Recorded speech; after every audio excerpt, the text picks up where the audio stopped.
মিরপুরের বুদ্ধিজীবী স্মৃতিসৌধে শহীদদের প্রতি শ্রদ্ধা নিবেদন করছেন সাধারণ মানুষ সহ বিভিন্ন রাজনৈতিক দল ও সংগঠনের নেতাকর্মীরা। এই মুহূর্তে মিরপুরের বুদ্ধিজীবী স্মৃতিসৌধে আছেন সহকর্মী মনিরুল সোহাগ। সরাসরি চলে যাচ্ছি আমরা তার কাছে। সোহাগ, জাতির শ্রেষ্ঠ সন্তানদের প্রতি শ্রদ্ধা নিবেদন করতে আসা সাধারণ মানুষ কি বলছেন, বিস্তারিত জানাবেন। আপনি জানেন যে আসলে সকাল থেকেই কিন্তু এই আয়োজন চলছে এবং এখন পর্যন্ত কিন্তু আমরা দেখছি এই শহীদ বুদ্ধিজীবী চত্বর যেটি রয়েছে এখানে কিন্তু লোকারণ্য এবং প্রতিনিয়ত কিন্তু সাধারণ মানুষ যারা রয়েছেন তারা আসছেন, বিভিন্ন শ্রেণী পেশার মানুষজন আসছেন, রাজনৈতিক দল আসছেন, তারা কিন্তু এসে এখানে শ্রদ্ধা নিবেদন করছেন এবং যে শহীদ বুদ্ধিজীবীরা মুক্তিযুদ্ধের পক্ষে অবস্থান করেছিলেন এবং অকাতরে তাদের প্রাণ বিলিয়ে দিয়েছেন, শেষ পর্যন্ত বাস্তবায়ন হয় কিন্তু সাধারণ মানুষ এবং অন্যান্য যারা রয়েছেন তারা জানিয়েছেন এবং তারা বলেছেন যে আসলে তাদের সেই স্বপ্ন বাস্তবায়ন করতে পারলেই মূলত তাদের প্রতি যে শ্রদ্ধা নিবেদন প্রকৃতপক্ষে সেটি দেখানো হবে এবং সেটিই হবে মূলত বাংলাদেশের সঠিক চিত্র। তো সব মিলিয়ে আসলে সাধারণ মানুষ, রাজনৈতিক দল, বিভিন্ন সামাজিক সাংস্কৃতিক সংগঠন, বিভিন্ন শিক্ষা প্রতিষ্ঠানের পক্ষ থেকে যে শ্রদ্ধা নিবেদনের জন্য যারা আসছেন ব্যক্তি পর্যায়ে কিন্তু আমরা দেখেছি অনেকেই এসেছেন, অনেকে তাদের সন্তানদের নিয়ে এসেছেন, ছোট ছোট শিশুদের নিয়ে এসেছেন। অর্থাৎ এই দিনটিকে সামনে যারা নতুন প্রজন্ম আসছে তাদের সাথে যাতে এই দিবসটির যোগসূত্র থাকে, তারাও যাতে এই ইতিহাস সম্পর্কে জানতে পারে বা ভুলে না যায় সেই বিষয়গুলোর প্রতিও কিন্তু সচেতন আমরা দেখেছি অনেক অভিভাবকদেরকে। তো সবকিছু মিলিয়ে আসলে আজকে এই যে শোক পালন করা, শ্রদ্ধা নিবেদন করা, সেটিকে আসলে নতুন বাংলাদেশ গড়ার বা বাংলাদেশকে সামনে এগিয়ে নিয়ে যাওয়ার জন্য এক ধরনের নতুন শক্তি সঞ্চয় কিন্তু আমরা দেখেছি সাধারণ মানুষের মধ্যে এবং অন্যান্য বিভিন্ন সংগঠনের মধ্যে। সেই অবস্থা কিন্তু চলছে এবং হয়তো দুপুর পর্যন্ত বা বিকেল পর্যন্ত এই পরিস্থিতি কিন্তু চলবে। আপনি জানেন যে সকালে 7টার পরপরই রাষ্ট্রপতি মোহাম্মদ শাহাবুদ্দিন এবং তার পরপরই প্রধান উপদেষ্টা ডক্টর মোহাম্মদ ইউনূস তারা ফুল দিয়ে শ্রদ্ধা জানিয়েছেন এবং এই শ্রদ্ধা নিবেদনের পরে প্রধান বিচারপতি এবং যুদ্ধাহত মুক্তিযুদ্ধ এবং মুক্তিযুদ্ধ বিষয়ক মন্ত্রণালয় এর পরে কিন্তু আসলে সর্বসাধারণের জন্য উন্মুক্ত করে দেয়া হয়েছে এবং তারপর থেকেই কিন্তু এই পরিস্থিতি চলছে। তো আমরা এখানে রয়েছি, নিশ্চয়ই এর পরের খবরে হয়তো তখনকার পরিস্থিতি সম্পর্কে জানাবো। সোহাগ, আপনাকে ধন্যবাদ। মিরপুরের বুদ্ধিজীবী স্মৃতিসৌধে শহীদদের প্রতি শ্রদ্ধা নিবেদন করছেন সাধারণ মানুষ সহ বিভিন্ন রাজনৈতিক দল ও সংগঠনের নেতাকর্মীরা। সেখান থেকে সরাসরি যুক্ত হচ্ছেন রিফাত তাসনুভা। তাসনুভা, শহীদ বুদ্ধিজীবীদের প্রতি শ্রদ্ধা নিবেদন করতে আসা মানুষ কি বলছেন এবং তাদের প্রত্যাশা কি?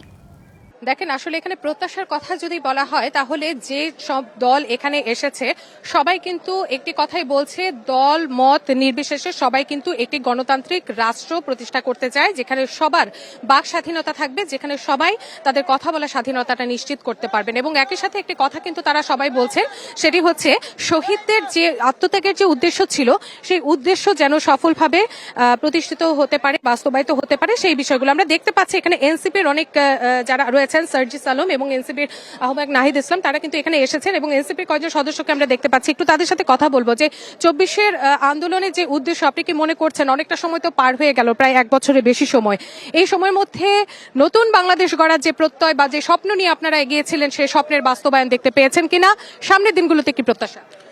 দেখুন, 24-এর গণ অভ্যুত্থানের মূল আকাঙ্ক্ষা যেটি ছিল সেটি আসলে আমরা যখন 71 পরবর্তী সময়ে যে 71-এর যে মূলত আকাঙ্ক্ষা ছিল সাম্য, মানবিক, সামাজিক সুবিচার এবং একটি গণতান্ত্রিক রাষ্ট্রের প্রতি যে অগ্রযাত্রা, সেই লক্ষ্যে কিন্তু আসলে 71 সংগঠিত হয়েছে। কিন্তু সেই কাঙ্ক্ষিত বাংলাদেশ না পাওয়ার কারণেই কিন্তু 2024 সালে আবার এই যে ছাত্র জনতা কিন্তু রাজপথে তাদের তাজা রক্ত ঢেলে দিয়েছিল এবং সেটির মাধ্যমে আসলে আমরা চেষ্টা করছি যে 24 পরবর্তী সময়ে একটি সুখী, সুন্দর, সমৃদ্ধশালী বাংলাদেশ প্রত্যাশা এবং গণতন্ত্রের পথে যে যাত্রা সেটি আমরা চেয়েছিলাম। তো সেই গণতন্ত্রের পথে যাত্রার কিন্তু ইতিমধ্যে ট্রেনটি চালু হয়েছে। আমরা দেখলাম যে ইতিমধ্যে নির্বাচনের তফসিল ঘোষণা হয়েছে।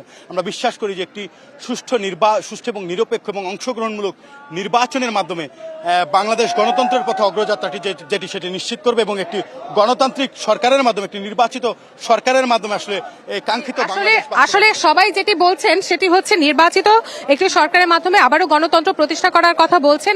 ইতিমধ্যে এখানকার পরিস্থিতি একটু আপনার মাধ্যমে জানাতে চাই, আপনি একটু দেখতে পাচ্ছেন যে নাহিদ ইসলাম তিনি এসেছেন, সার্জিস আলম এবং এনসিপির নেতা যারা রয়েছেন তারা কিন্তু এরই মধ্যে এসেছেন। আমরা একটু যদি তার নাহিদ ইসলামের সাথে আবার একটু অনুগ্রহ করবেন, একটু সাইড দিবেন। নাহিদ ভাই, আমরা একটু লাইভে রয়েছি, আপনাকে একটু বিরক্ত করা দুঃখিত, কিন্তু আমরা একটু আপনার কাছ থেকে আবারও জানতে চাচ্ছি তরুণদের যে স্বপ্ন সেটি বাস্তবায়িত হয়েছে কিনা, নির্বাচনের তারিখ ঘোষণা করা হয়েছে, আপনাদের প্রত্যাশাটা কি? আমাদের এই মুহূর্তে প্রত্যাশা একটা সুষ্ঠু নির্বাচনের জন্য যে ধরনের পরিবেশ দরকার সেই ধরনের পরিবেশ থাকবে এবং একটা নিরপেক্ষ নির্বাচন হবে। বাংলাদেশের তরুণরা প্রথমবারের মতো ভোট দিবে এবং আমাদের মতো তরুণরা যারা রাজনীতিতে এসেছি আমরা প্রথমবারের মতো ভোট দিব এবং প্রথমবারের মতো প্রতিদ্বন্দ্বিতাও করব এবং এই গণভোটে হ্যার পক্ষে মানুষ ভোট দিবে, সংস্কারের প্রতিশ্রুতিগুলো বাস্তবায়ন হবে এবং আমাদের যেই লড়াই সেই লড়াইটা অগ্রগামী হবে, এটাই আমাদের প্রত্যাশা। আমরাও প্রত্যাশা করছি এই লড়াই অগ্রগামী হবে এবং তরুণ সমাজ এগিয়ে আসবে। সার্জিস ভাই, আপনি একটু বলবেন আপনার প্রত্যাশার কথা, একটু জানবো এবং আজকের দিনের কথা একটু আপনি বলবেন আমাদের। আমরা আজকে গভীর শ্রদ্ধার সাথে স্মরণ করছি 1971-এর বাংলাদেশের স্বাধীনতা প্রাপ্তিতে 14 ডিসেম্বরে আমাদের যে শহীদ বুদ্ধিজীবীরা তাদের আত্মত্যাগ করেছেন তাদের প্রতি, এবং আমরা বিশ্বাস করি যে 47 থেকে শুরু করে 71-এর আমাদের মহান স্বাধীনতা এবং সেখান থেকে শুরু করে আমাদের 24-এর এই অভ্যুত্থান সামগ্রিক বাংলাদেশের যে জনমানুষের যে আকাঙ্ক্ষা সেটাকে ধারণ করে আগামীতে যত বাধাই আসুক না কেন সেই বাধাকে উপেক্ষা করে আমরাও প্রত্যাশা করছি কাঙ্ক্ষিত বাংলাদেশ আমরা গড়ে তুলতে পারবো। এবং একই সাথে আজকে এখানে সাধারণ মানুষও এসেছেন এবং সব নেতাকর্মীরাও এসেছেন। তো এই কিন্তু ছিল আমার কাছে এখান থেকে সবশেষ খবরাখবর। তাসনুভা, আপনাকে ধন্যবাদ। রায়ের বাজার বধ্যভূমিতে শহীদ বুদ্ধিজীবীদের প্রতি শ্রদ্ধা জানাচ্ছে সর্বস্তরের মানুষ। এ নিয়ে আরো জানাতে সরাসরি যুক্ত হচ্ছেন সহকর্মী মানজুবা আফরোজ নীলিমা। নীলিমা, শ্রদ্ধা নিবেদন করতে আসা মানুষরা কি বলছেন? শ্রাবন্তী, আমি বর্তমানে অবস্থান করছি রায়ের বাজার বধ্যভূমিতে এবং এখানে আপনারা দেখতে পাচ্ছেন অন্য বছরের তুলনায় এবার কিন্তু জনসমাগম একদমই কম। রায়ের বাজার বধ্যভূমি একেবারেই নীরব, কিন্তু এই নীরব ইতিহাসে কিন্তু আমাদের মনে করিয়ে দেয় বাঙালি জাতির এক গভীর শোকের ইতিহাসের কথা। মুক্তিযুদ্ধের একেবারে অন্তিম মুহূর্তে দেশকে মেধাশূন্য করতে শিক্ষক, চিকিৎসক, লেখকদেরকে শুরু করে সাংবাদিক সহ অসংখ্য বুদ্ধিজীবীকে ধরে এনে ঠিক এই জায়গাতেই নির্মমভাবে হত্যা করা হয়েছিল। আপনারা সবাই জানেন, আজ সকাল থেকে আমাদের অন্যান্য সহকর্মীরাও আপনাদেরকে জানানোর চেষ্টা করছিলেন শহীদ বুদ্ধিজীবী দিবস উপলক্ষে সকল শ্রেণী পেশার মানুষ থেকে শুরু করে দল মত নির্বিশেষে বিভিন্ন রাজনৈতিক দল থেকে শুরু করে ছাত্র দল এবং ছাত্রদের দলদের যে প্রতিনিধি আছে তারা কিন্তু সকাল থেকে শ্রদ্ধা নিবেদন করছিলেন। অন্য দিনের তুলনায়, অন্য বছরের তুলনায় এ বছর জনসমাগম একটু কম হলেও যে মানুষগুলো আসলে মুক্তিযুদ্ধের চেতনাকে ধারণ করে, লালন করে, তারা কিন্তু রাজনৈতিক পট পরিবর্তনের পরেও এখন পর্যন্ত তাদের সন্তানদেরকে নিয়ে আসছেন এবং এখানে আমরা নিরাপত্তা কর্মীদেরকেও দেখতে পাচ্ছি, তারা কিন্তু জনগণের জন্য নিরাপত্তা দিয়ে যাচ্ছেন। এই বধ্যভূমি আমাদের মনে করিয়ে দিচ্ছে স্বাধীনতা এখনও বেঁচে আছে এবং আমরা একটি স্বাধীন রাষ্ট্রে বসবাস করি। আমরা এখানে তরুণদের সাথে কথা বলেছি এবং তরুণদের প্রতিনিধি যারা ছিলেন তারা আমাদেরকে জানিয়েছেন যে তারা মুক্তিযুদ্ধকে লালন করছেন এবং মুক্তিযুদ্ধের যে চেতনা আছে সেটার এখন পর্যন্ত গভীর যে অনুভব তারা অনুভব করছেন এবং আমাদেরকে জানিয়েছেন যে তারা মুক্তিযুদ্ধকে সার্বিকভাবে চেতনাকে সার্বিকভাবে লালন করেন। এবং আমরা জানি যে একটি পট পরিবর্তনের পরে কিন্তু বাংলাদেশ আবারও একটি স্বাধীনতা লাভ করেছেন এবং সে জায়গা থেকে তরুণদের প্রতিনিধি দল কিন্তু এসেছিলেন।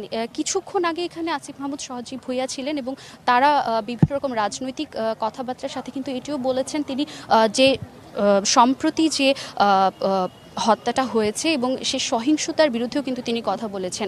যেভাবে বুদ্ধিজীবীদেরকে প্রতিবার হতাহত করা হয়েছে সে জায়গা থেকে কিন্তু আমাদেরকে সরে আসতে হবে এবং আমাদেরকে নিজের অবস্থানটা ব্যক্ত করতে বলেছেন। এটা আমাদের রাজনৈতিক চেতনা থেকেই বলা হয়েছে এবং এই ছিল আমার রায়ের বাজার বধ্যভূমি থেকে সর্বশেষ তথ্য।